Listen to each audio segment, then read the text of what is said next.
Aku dibayar 5 juta bukan untuk kerja berat, bukan untuk hal ilegal, tapi untuk jadi orang lain.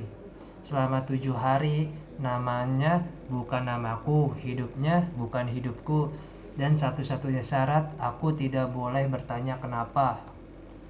Orang itu menghubunginku lewat email anonim, tanpa foto profil, tanpa nama perusahaan. Dia hanya menulis, kami butuh seseorang yang bisa menggantikan hidup seseorang sementara. Aku kira ini penipuan, tapi setelah transfer DP 2 juta masuk ke rekeningku, aku mulai mendengarkan. Aku diberi sebuah tas, di dalamnya KTP atas nama Raka Pradipta, ponsel, kunci motor, buku catatan kecil. Di buku itu tertulis bangun jam 5:30, minum kopi tanpa gula, jangan pernah angkat telepon dari nomor ibu, jangan tersenyum terlalu lama di depan cermin. Dan satu hal yang bikin aku diam lama, kalau yang bertanya siapa kamu, jawab aku baik-baik saja. Hari pertama aneh, tapi mudah. Aku ke kantor dengan nama orang lain. Orang-orang menyapa aku seolah mengenalku. Rak, kamu kelihatan capek. Aku mengangguk, karena di buku catatan tertulis kalau ditanya capek, angguk.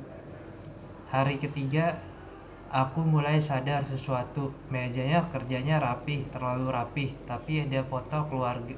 Tapi tidak ada foto keluarga, tidak ada barang pribadi. Di layar komputernya hanya ada satu folder bernama jangan dibuka. Dan tentu saja aku membukanya. Isinya bukan rahasia perusahaan, bukan uang, bukan kejahatan. Isinya email yang tidak pernah dikirim kepada ibunya, kepada temannya, kepada seseorang yang ia cintai. Semua berisi kalimat yang sama. Maaf, aku gak pernah jadi versi yang kamu harapkan. Saat itu aku sadar, aku bukan menggantikan orang sibuk.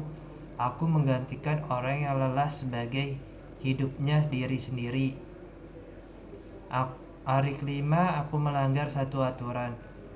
Aku mengangkat telepon dari nomor ibu. Tidak ada suara.